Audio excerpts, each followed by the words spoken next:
Ce matin-là, la cuisine était baignée d'une lumière douce et tout semblait parfaitement normal.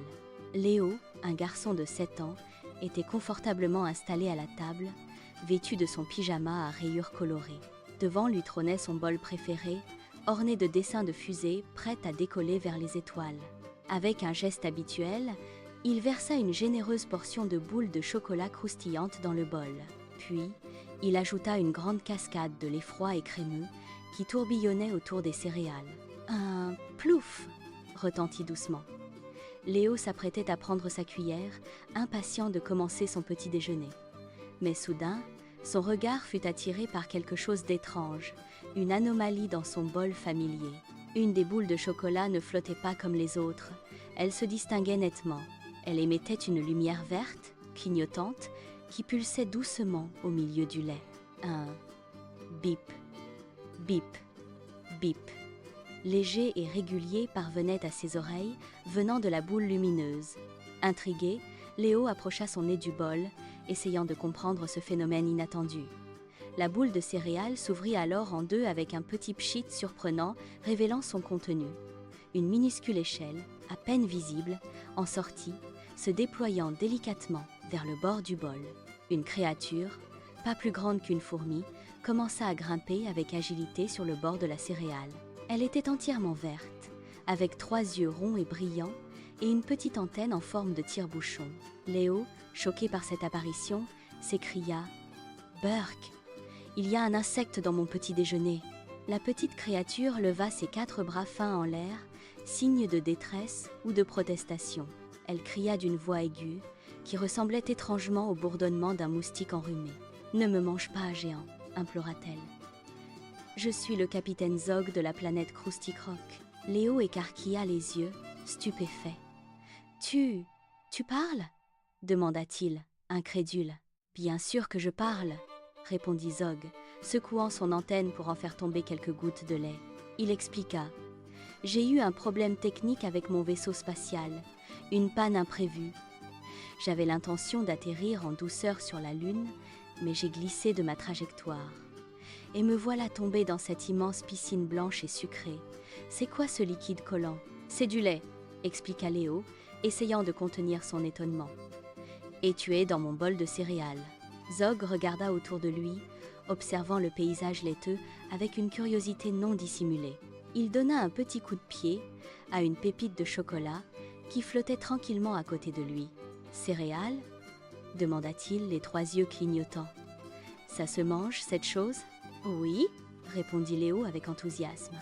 « C'est même délicieux, tu devrais goûter. » Le petit extraterrestre eut l'air soudainement très inquiet, son visage vert se crispant. « Oh non !» s'exclama-t-il. « Mon vaisseau est complètement en panne d'énergie. Il ne démarre plus. Il fonctionne exclusivement au sucre pur. Si je ne le répare pas rapidement, je serai coincé ici. Et pire encore, je finirai probablement dans ton ventre, géant, » ajouta-t-il avec effroi. Léo réfléchit un instant. L'idée de manger un extraterrestre, même s'il avait un goût de chocolat, ne l'enchantait guère. « J'ai une idée !» s'écria Léo, une lueur d'espoir dans les yeux. Il se leva précipitamment. Il courut vers le placard de la cuisine, fouillant rapidement pour trouver ce qu'il cherchait. Il revint quelques instants plus tard, tenant fièrement le sucrier familial dans ses mains.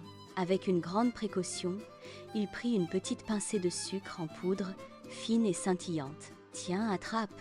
dit-il, tendant sa main vers le bol, prêt à aider son nouvel ami. Il laissa tomber délicatement les grains de sucre blanc près du petit vaisseau sphérique de Zog. Le capitaine Zog se précipita aussitôt, ses 4 bras s'agitant avec une énergie nouvelle. Il attrapa un grain de sucre, presque aussi gros que sa propre tête, avec une force étonnante. Puis, avec une détermination féroce, il le fourra directement dans le moteur de sa boule vaisseau. Un vroom, vroom. Joyeux et puissant retentit, le vaisseau se mit à vibrer légèrement. Il commença à ronronner doucement, comme un chaton satisfait qui se réveille d'une sieste. La lumière verte, émise par le vaisseau, devint soudainement très forte, signe que l'énergie revenait. « Merci, géant Léo !» cria Zog, sautant avec agilité dans son cockpit, le cœur léger. « Tu as sauvé la mission Krusty Krok !» ajouta-t-il, un grand sourire sur son visage vert. Le vaisseau décolla du bol avec un petit pop, projetant des éclaboussures de lait partout sur la table. Léo rit, agitant sa cuillère en guise d'adieu. « Au revoir !» cria-t-il, un peu mouillé. Zog fit 3 tours rapides et joyeux autour de la tête de Léo, comme pour le remercier une dernière fois. Puis, il fila à toute vitesse par la fenêtre ouverte de la cuisine, laissant une traînée scintillante. Il disparut rapidement dans le ciel bleu clair, s'éloignant vers d'autres aventures cosmiques. Léo regarda son bol, maintenant silencieux. Il restait plein de céréales ramollies, un peu triste. Sa maman entra dans la cuisine, le visage souriant. « Alors Léo, tu ne manges pas ? Tes céréales vont être toutes molles si tu attends trop longtemps, » dit-elle gentiment. Léo sourit, un secret merveilleux dans le cœur. « Je n'ai plus très faim, maman, » répondit-il. « Je crois que je vais juste prendre une tartine ce matin, c'est une meilleure idée. » Il ajouta avec un clin d'œil. « C'est plus sûr, le matin, pour éviter les surprises intergalactiques. » Et Léo, un peu rêveur, commença à imaginer les prochaines aventures du capitaine Zog.